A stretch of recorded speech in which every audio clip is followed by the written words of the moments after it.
Hello there. Once again, this is Anton from Anton Obey. Thank you for stopping by the collection room. Today we're taking a look at some more Alpha Flight comics. It's been a long time coming. This is, we're going through all 130 issues, and we are up to 125 through 128 today. A lot of ups and downs. Of course, through Alpha Flight's long history here. It's of my opinion that this is probably some of the better stuff. Art-wise and story-wise, it just flowed.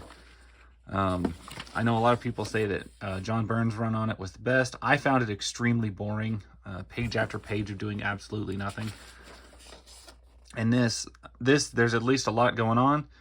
The art is extremely vibrant, sharp, and colorful. I just think it looks good. I think it was a good point in time. I've never seen Box look that way. That's pretty cool, actually. I think he looks kind of like a Transformer in that point.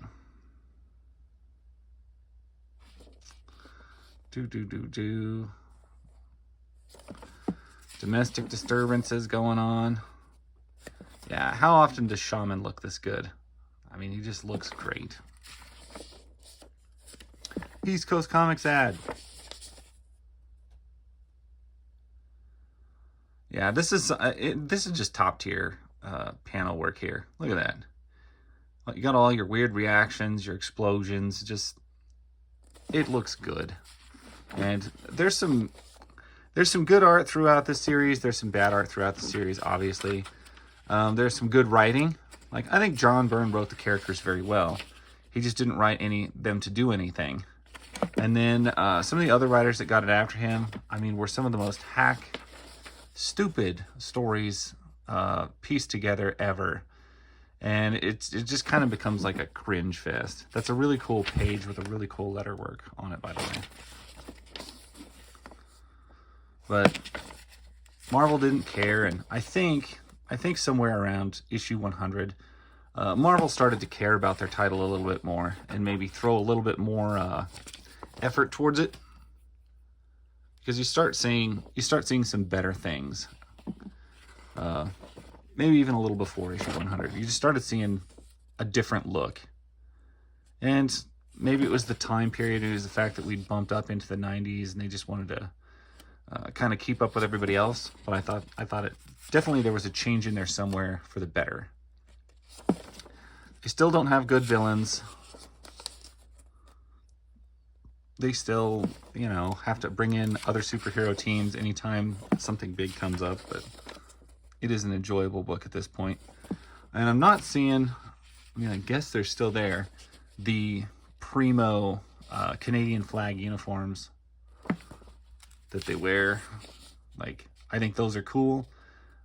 Cooler than the original costumes, personally. I just think they're really neat.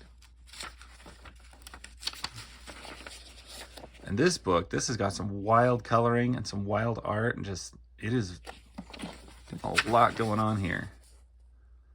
These pages are like a scramble of energy. I imagine it's kind of a slog to read through. It's been so long since I read through it.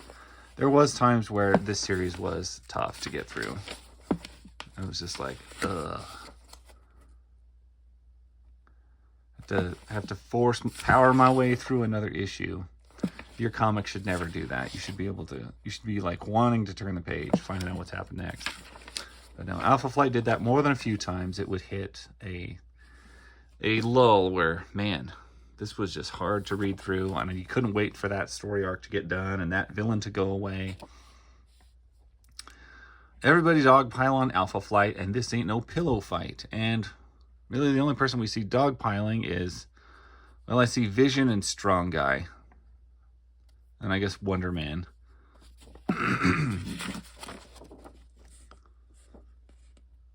So why they're piling on, I don't know. Daredevil, he would be out of his league here, I would think.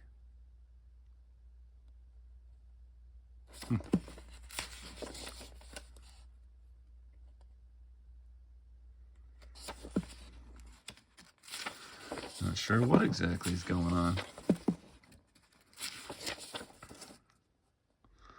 Or why everybody... Now, usually when they're fighting everybody, when a superhero is fighting like friends and other teams and stuff like that, you can almost immediately assume that it is either A, some ridiculous misunderstanding, or in this case, where there's so many, I would guess training simulation. Like they do that all the time.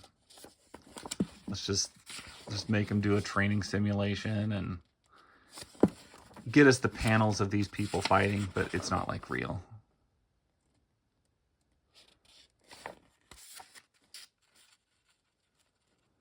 This, I don't know, I can't really tell.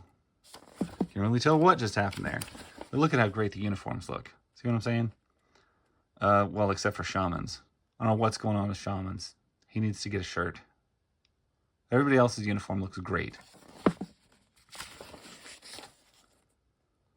A Wild Heart is a terrible name for a wild child.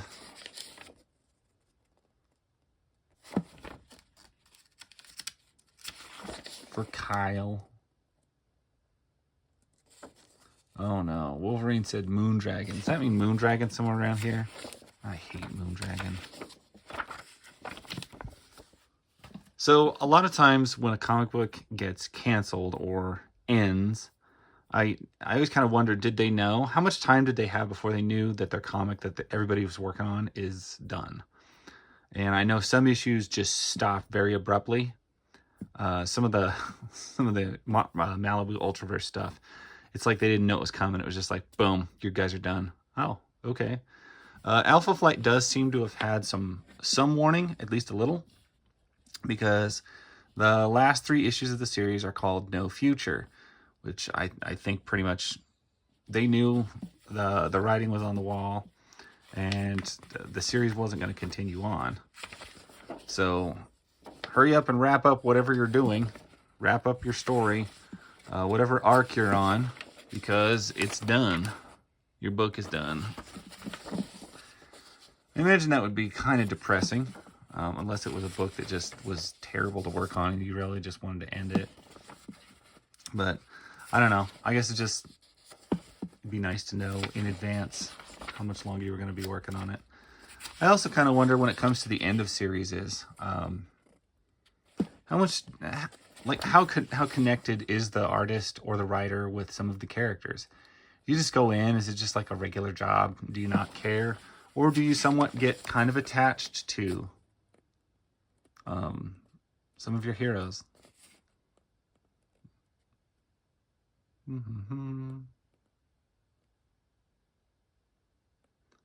Poor Heather.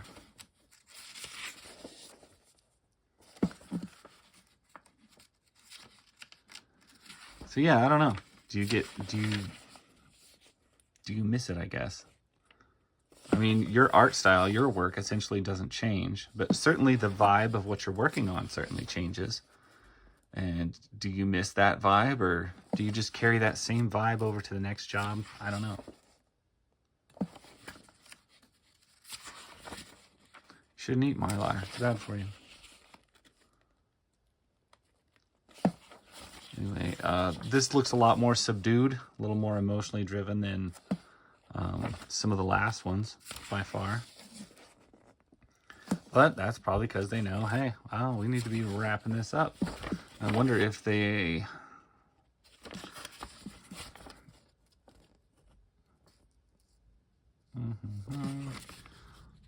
Yeah, I just wonder. I was like, is there an announcement that gets made? I've never noticed one. That's why I kind of wonder.